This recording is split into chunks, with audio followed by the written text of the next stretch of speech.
just want to address the JeffCom thing. I'm a little uncomfortable with my staff taking questions on this because it's such a fresh decision that we made. Right. And we asked them to evaluate this, and we made this decision as a board. I just want to describe the process we went through. So in late 2021, we had a firm do an evaluation of the entire sheriff's office. That included the dispatch center. They identified issues with the dispatch center and had a whole list of recommendations to improve that service. One of those recommendations was to have a conversation with JeffCom about their ability to provide services to us. So that was late 2021. In December of last year, Idaho Springs had a presentation from JeffCom about potentially moving just Idaho Springs to JeffCom. And the reason for that is because when we got the information from the mine that they were pulling back and we were going to have this dramatic revenue loss, we went to all the payers in the system and we asked them to pay their share of our dispatch costs. And they've been doing that at an increasing rate, increasing 15% every year towards 100%.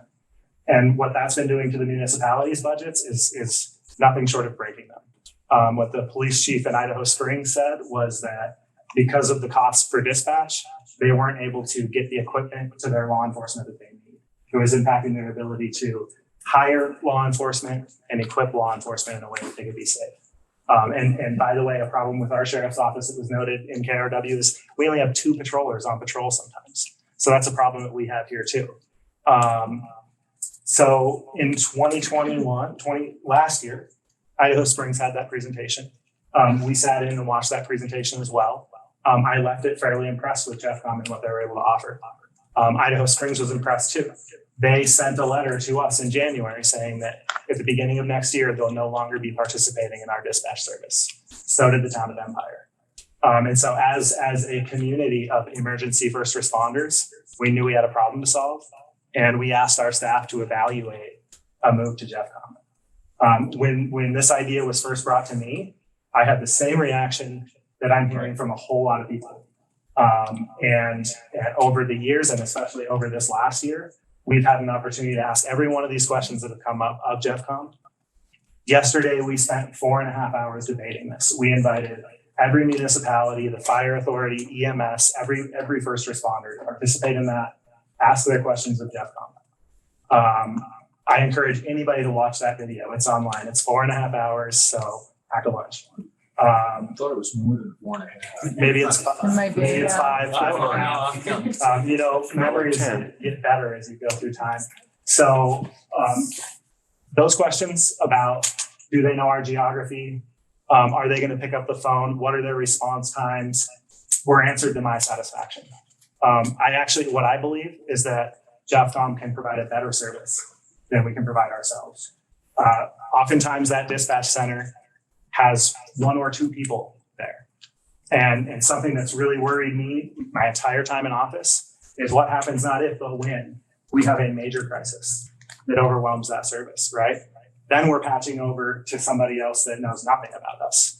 JeffCom is an agency with the size and scale to be able to handle the kind of crisis that we know we'll see someday. They have the scale to be at the cutting edge of technology where they're winning awards and making presentations to other dispatch services around the country. It is an excellent service and we will receive excellent service from them. And that's what I believe. That's what I'm satisfied by. I encourage you to watch that video and I encourage you to reach out if there's any questions you have that aren't answered in that meeting. But what we did as a board was gathered all the questions that we had heard over the year and a half or so that this has been discussed and made sure they were answered to our satisfaction. We had the conversation because of cost and we made the decision based on quality. And I think so the decision's already been made. The Board of County Commissioners decided to apply to JeffCom to receive services. So that's different than what you told us. Yeah, you know, No, it's not. What Brian said You is said that the budget wasn't completed and that the decision hadn't been made. That's what you said. what Brian said was that JeffCom has to accept us, and so it is not a done deal. And we did have some questions that you wanted answered to go along with that. Yes. And it's what not, if it it's doesn't not work built into out? that. What if it doesn't work? What happens then? What if they can't provide the service? What's the out? And what if they say no? If they say no, then we're back to the drawing board. But what if they can't provide the services there now? If they can't provide the service, then we figure out what we do next. But The- they've never not been able to provide the service to anyone else. The last thing I want to say, they serve 24 jurisdictions. They've done a bunch of these transitions. Thank you. I've asked around, has anybody died because of JeffCom's inability to provide service? The answer is no. What we're talking about with dispatch is a period of time between 60 and 120 seconds, right? When you're in St. Mary's and you make a phone call to 911, is it that 60 seconds? Or is it the 20 minutes it takes to drive up there because we have 2 people on patrol? That's what we're dealing with. And so the last thing I'll say with respect to the proposed Gilpin merger is that we did a cursory evaluation of that showed very clearly that not only were the savings very minimal before we considered capital costs associated with building a new facility, and all of the savings that we would find by having an even leaner staff that serves us now. That is saving money by doing less. JeffCom is saving money and getting more. That's what I believe. And so I just wanted to explain myself. Randy, I don't know if you have anything to add, but I rather than Brian try to explain my logic. The only thing that pops into my head was some people have asked a lot of questions like, how long will it take them to respond from JeffCom now? How much time are we going to lose? What about mutual aid with JeffCom instead of Gilpin? None of that actually changes. Everything happens the same as it did before. They technically handle literally the communication end of this for us. The resources that are coming to us are still coming from the same place. It's the same people. It's our same sheriff's office. We still have mutual aid with Gilpin. All those same things would be true.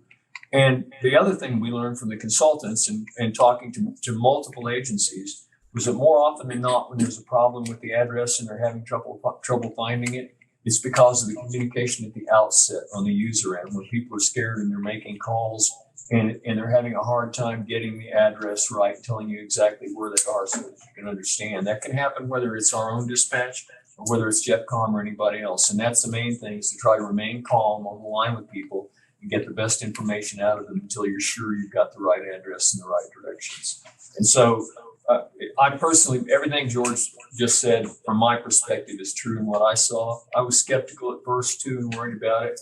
Now I realize that what they really have is a much, much larger staff that's very well organized with very high quality equipment, very high quality procedures that operates in pods and is able to surge and handle if we ever do have a really big emergency. Whereas we would become overwhelmed and then have to go off to somebody that hadn't been working with us at all.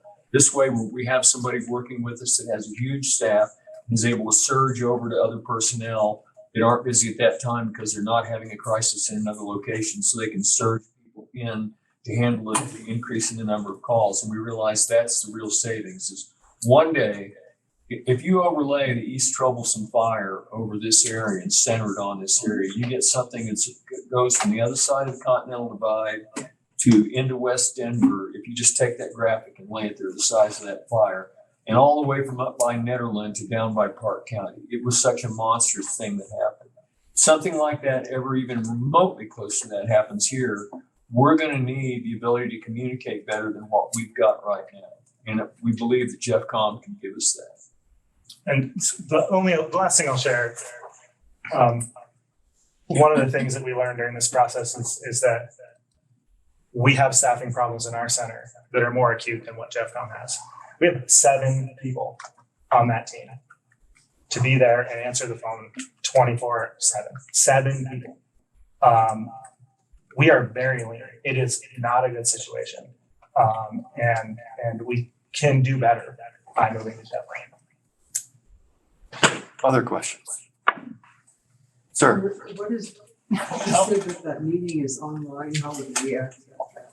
I would go to YouTube, It's find the Clear Creek County page. It's on Facebook, it's on YouTube, and it's on the Clear Creek County page too. You can access it on I can show you. If you just go to our website, clearcreekcounty.us, government. It will let me click. Oh, now it did that. And then you go to board and commission meetings. And it takes a second to load because it's got all of them on there. But this is from 2 days ago. This is September 12th, and you can click on this one.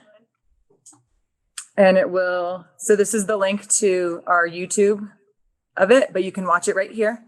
And then right here is the agenda and the packet. And if you scroll down, you can also see the PowerPoint that was presented during the meeting.